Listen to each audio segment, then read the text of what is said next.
Our return to the moon will be bigger than many imagine. This time, it won't be about proving we can get there, but proving we can stay. And we won't be landing on a flat, simple plane as in the Apollo missions. We will stay near deep craters and regions of darkness. But why?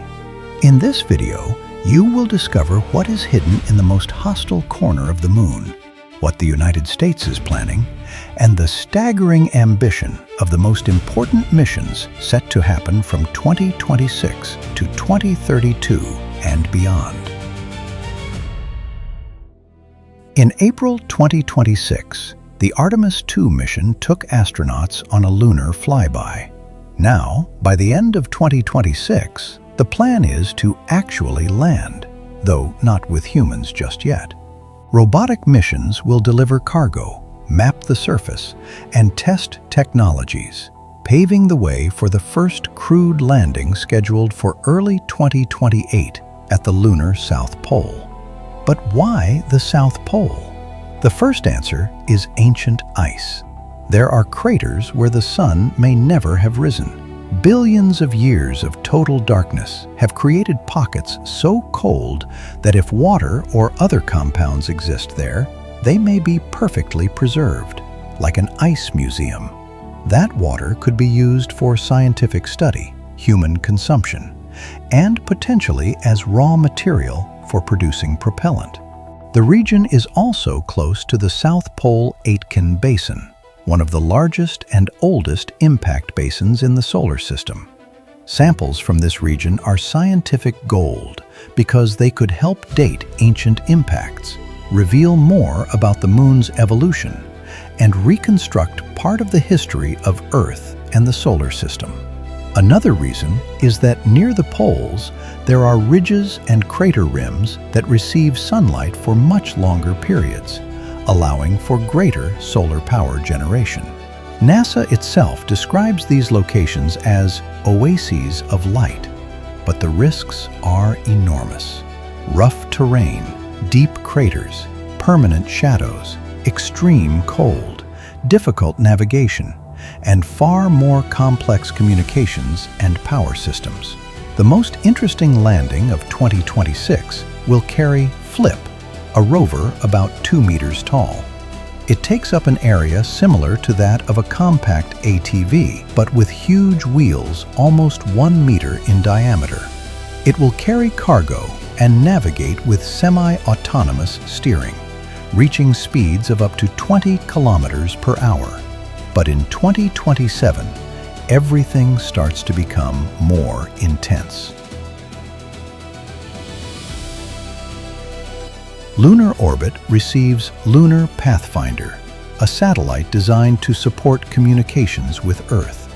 On the surface, the Prospect package lands, helping answer the question, is there usable water or ice there?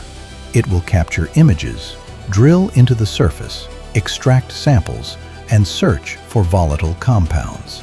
Another major machine will be the Viper rover. Unlike FLIP, Viper is not a transport rover. It is more like a mobile laboratory for scientific prospecting, designed to search for locations where ice may exist. Think of it as a detective. It is about the size of a golf cart, operating in difficult terrain at the moon's south pole, including craters and permanently shadowed regions. It will be NASA's first rover with headlights because it needs to explore craters where sunlight never reaches. Meanwhile, back on Earth, the final dress rehearsal will be taking place, the Artemis III mission. The vehicle that launches from Earth is not the one that lands on the moon. There will be a spacecraft rendezvous in space, and this maneuver will be tested first in low Earth orbit. We'll break down this exact dynamic in just a moment, because 2028 is the year the world stops to watch. In the Artemis IV mission, right at the beginning of the year, the journey begins with 4 astronauts leaving Earth aboard Orion, launched by a rocket.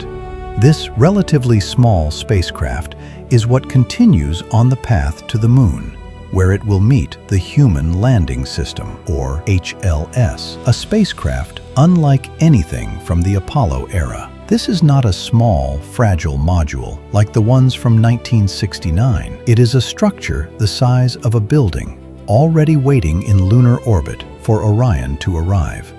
Orion then docks with the HLS, and 2 astronauts transfer into the HLS, while the other 2 remain in Orion, orbiting the Moon.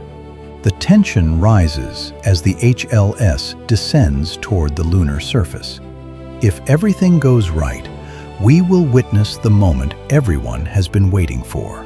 Astronauts stepping onto the lunar South Pole and transmitting it all live back to Earth. The 2 astronauts who land will spend about a week conducting field geology, observing the environment, and carrying out several different tests. But it does not end there.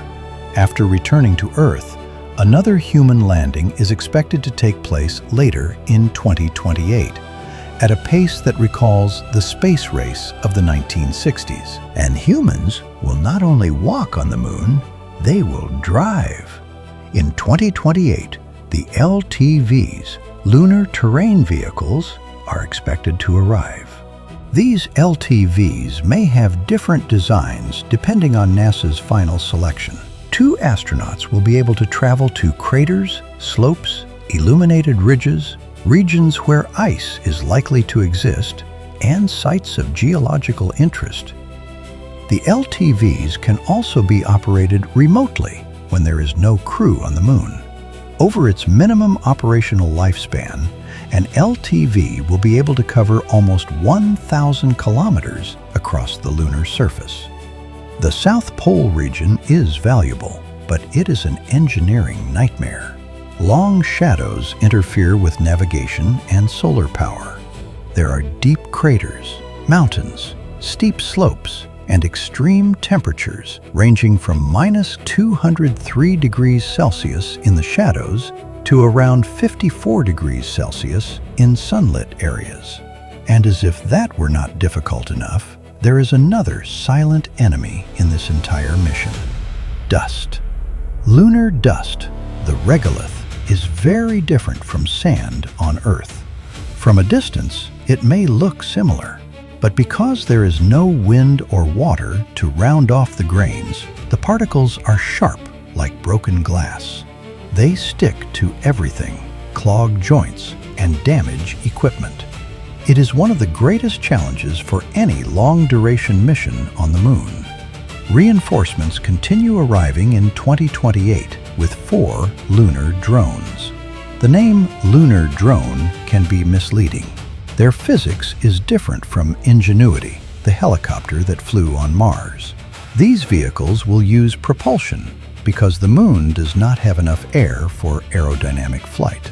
The drones are expected to land independently, make several short flights during the lunar day, capture high-definition images, and carry instruments, while a rover needs to drive around rocks, avoid craters, and cannot descend certain slopes. A hopper can leap over obstacles and reach areas that are difficult or impossible for traditional rovers.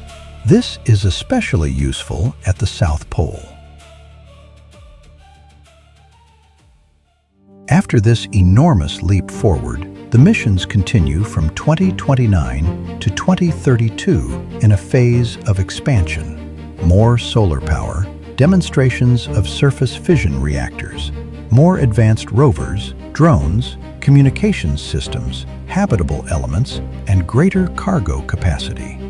During this phase, the human role begins moving toward longer stays, infrastructure maintenance, more distant exploration, and habitat preparation.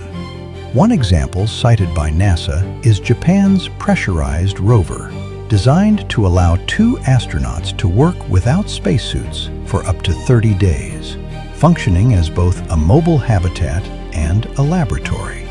Think of it as a Toyota truck being driven on the Moon. And from 2032 onward, a sustained presence would begin. Crew rotations, near continuous surface activity, semi-permanent habitats, fission power, recurring logistics, pressurized rovers, and the use of local resources. NASA talks about producing or extracting oxygen, water, and hydrogen from lunar resources, as well as using local materials for construction. This entire timeline is highly accelerated because the United States is not alone. China also has its own lunar plan. The new era of space exploration is beginning, and here on the channel, you will stay up to date with everything that matters most, while also learning many other things through unprecedented cinematic visuals. Thank you for watching.